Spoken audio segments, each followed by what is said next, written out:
Hello and welcome back to Coin Lady channel. Gary Gensler, who had been overseeing the Bitcoin industry poorly, was brought before Congress today. This video, which I'm about to show you, is over 4.5 hours long, so it has all the parts you'll want to see.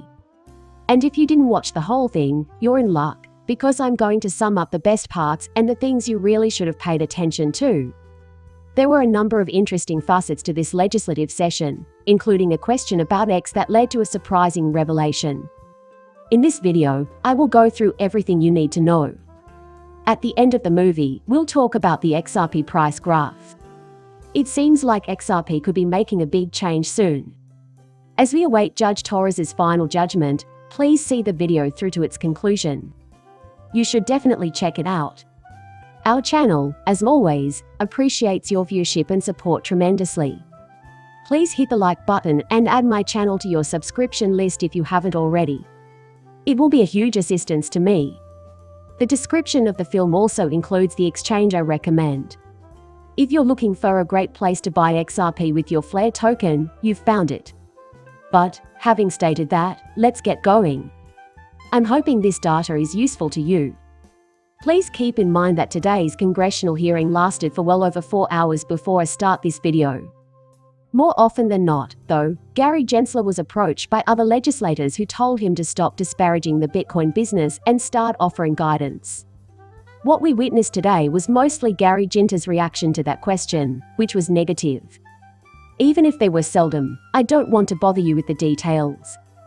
I'd like to focus on the best parts of Gary Gensler's testimony, the parts where we can actually take away useful information.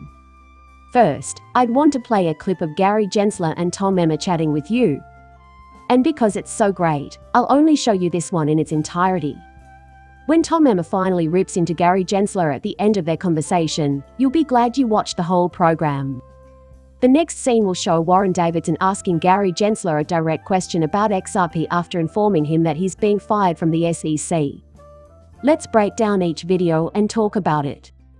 I have a lot of questions and not much time, so we'll go over the highlights of each film and go over some of the specifics that may have slipped your mind. So yes. Gensler, so, sir, if you could just say yes or no, that would be great. We could get through as many of them faster if we did so from your perspective. It is today more difficult to gain access to financial goods and services in the United States than it was, say, 2 years ago. I haven't been in charge of reclaiming my time from any of those businesses, even if they did become compliant, sir. That's exactly what needs to happen. Sir, do you think you and the SEC are responsible for that? I think it's our duty to keep American financiers and markets safe.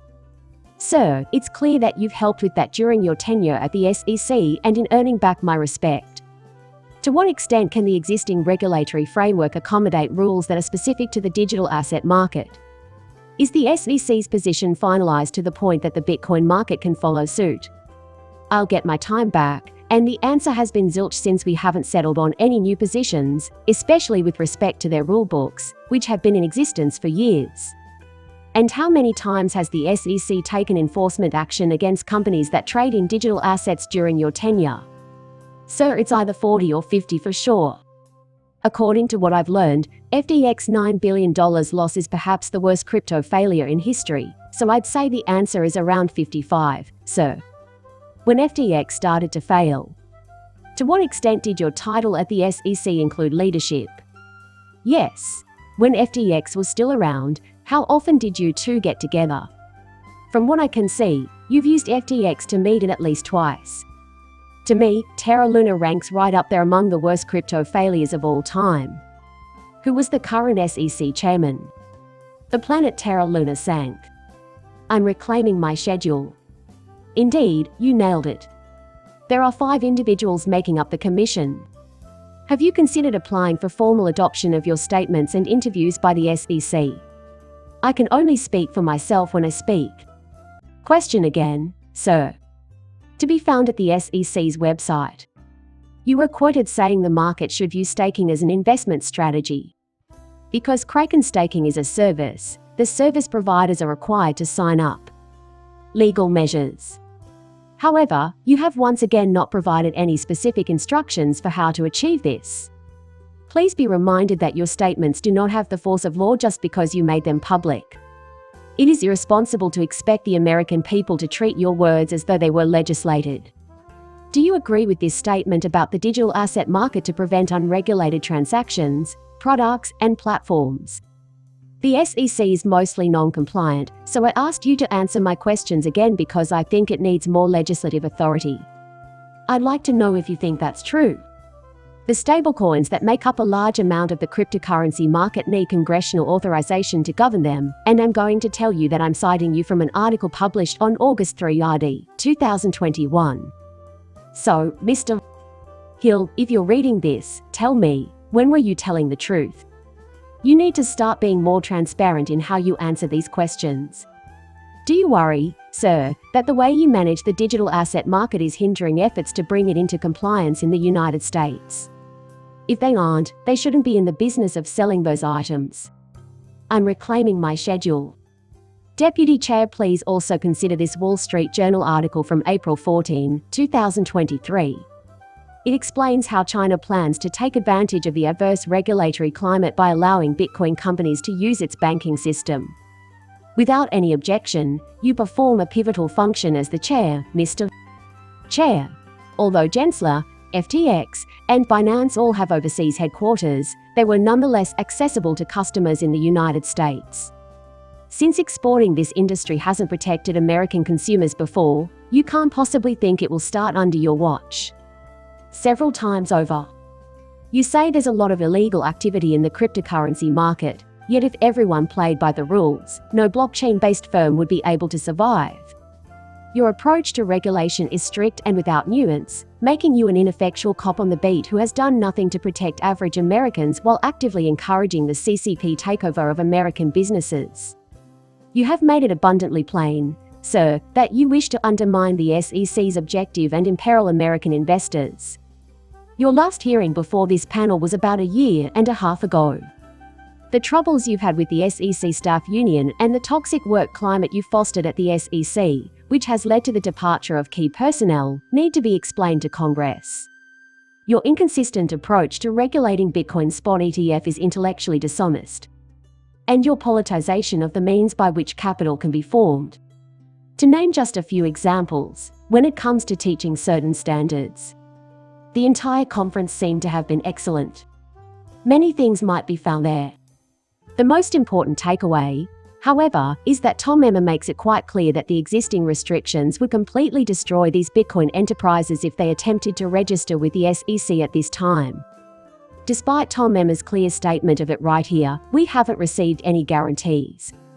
Although Gary Gensler is making an effort to coerce these Bitcoin businesses to enter, doing so would be futile. Existing SEC rules are fatal. The agency will sue them to bankruptcy if they fail to register. The SEC's Gary Gensler. I think that sums up the current state of the regulatory market and that Tom Emmer's argument is spot on. This is really fascinating. I'd like to show you what Warren Davidson had to say, so I'll keep going. Right now he's trying to get Gary Gensler fired from the Securities and Exchange Commission. Before I ask you a detailed inquiry about XRP, I'll summarize what he stated. Mr. Gensler, Chairman, it is very clear that the SEC has to be restructured. Because you have a history of neglecting the safety of investors and misusing your power. There have been several missteps, but let me to highlight a few egregious violations. Every month, on average, you propose more than 2 new rules, and the time allotted for public feedback is inadequate. Your rules on ESG disclosure are illegal and impossible to implement. Many people compare cryptocurrency to the infamous Hotel California, where they can check in at any time but are unable to check out. There is constant discovery, but the captives are kept in the dark within the shop. You propose unfeasible changes to the structure of the stock market, and the planned custody rule would have the consequence of criminalizing cryptocurrencies. Your company has a high rate of employee turnover. Angry workers defect to other unhappy companies, costing us both time and money. Nation to right a wide variety of wrongs. In my proposed legislation, the chairman of the Securities and Exchange Commission position would be eliminated, and the responsibilities of the SEC would be delegated to an executive director who would report to the board. My proposed law would make it so that former chairs of the SEC cannot run for the position again. This is not just my opinion, it is shared by people of all political stripes. The American people are seeking greater participation from everyday investors and easier access to finance. The best interests of retail investors cannot be used as an excuse to keep them out of the markets. I have an equal stake in the health and prosperity of our markets. So far, Warren Davidson has submitted a bill that would remove Gary Gensler from his position at the SEC. I seriously doubt that I'll ever ask myself that again. That's because, from my perspective, Congress doesn't move very often. Even though I don't believe it will succeed, knowing that others are actively trying to have Gary Gensler removed puts pressure on him.